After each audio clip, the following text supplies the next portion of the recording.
and pleasure. Now,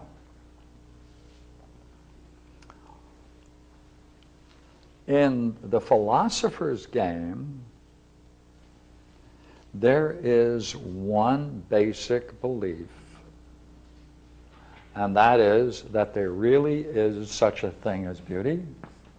It exists in its own right, and the perception of it brings happiness, and it's that for the sake of which all the struggles man goes through reaches its fulfillment. For the philosopher, there is chaos, disorder, but he would call it appearance. And he would look beyond appearance for a reality.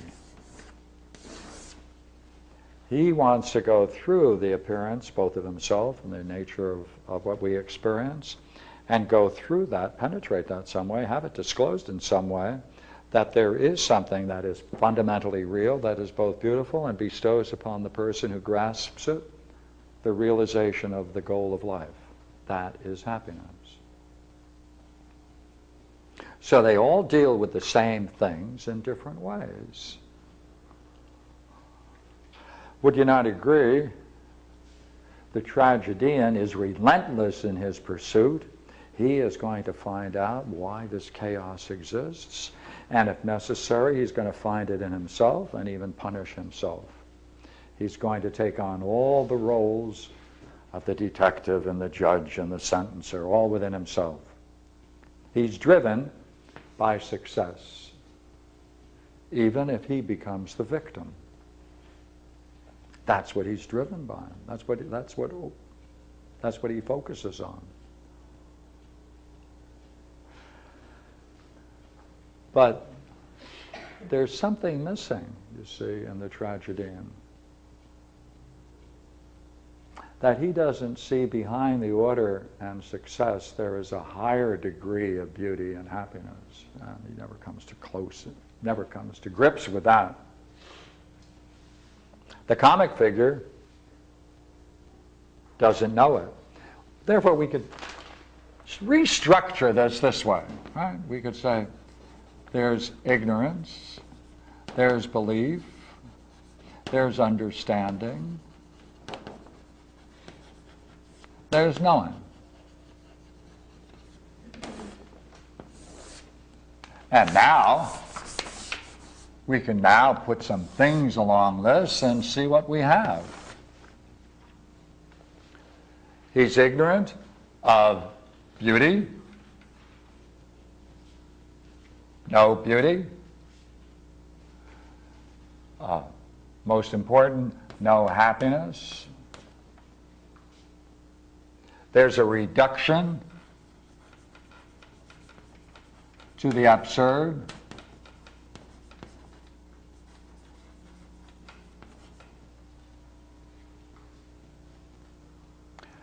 There is no love because there is no fundamental pursuit of beauty. There is no love. And the audience know and can laugh at his ignorance, and for a short while feel superior. That mighty feeling. He certainly has a belief. As we said, he never questions that he believes he knows.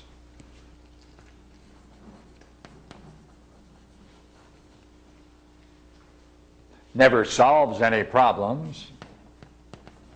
Problems persist. He stumbles his way through them in an amazing sort of way.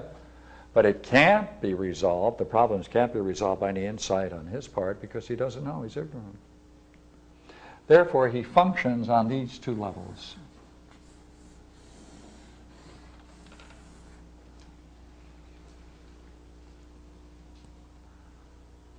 Now notice, we can use the same language now with the tragedian. He too, the tragedian. We're going to call this then the comic figure. Well, he doesn't grasp beauty, right? Happiness, as we said, love, these are not in his realm. He doesn't reduce things to the absurd. He reduces things to the need for order and success.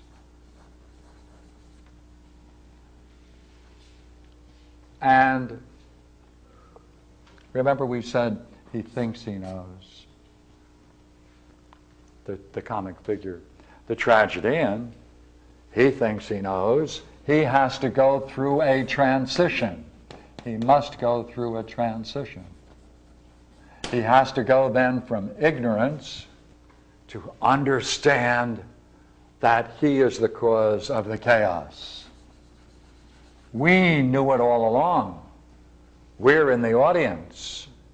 We are amazed at his integrity, his fortitude, dedication, as he peels away levels and levels of ignorance. And therefore he becomes a very interesting figure for us to contemplate. We know what he doesn't know.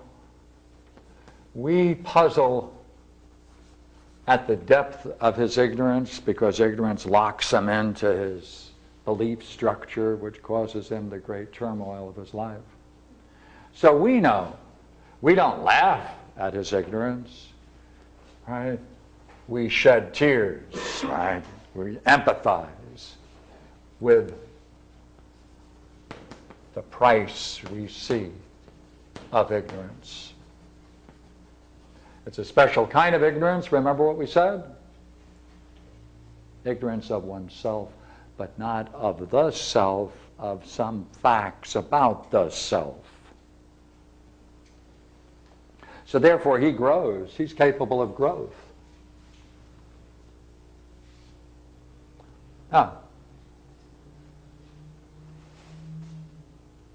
it looks like, therefore, he is not ignorant in this sense, and therefore the tragedian can be placed right in here.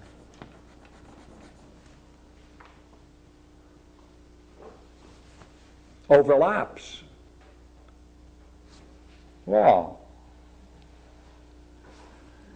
it's necessary that from what we said that the philosopher recognizes his ignorance,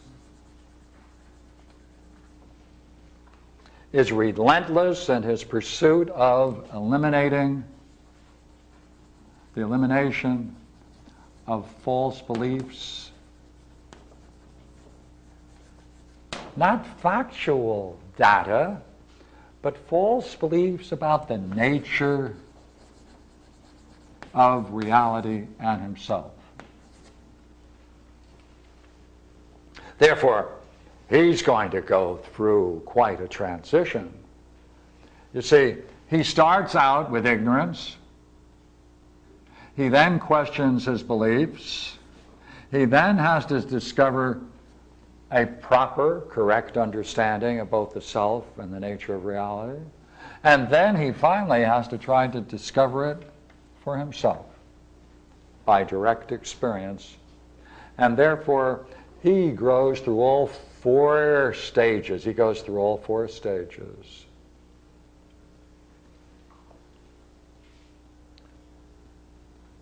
Now, let me give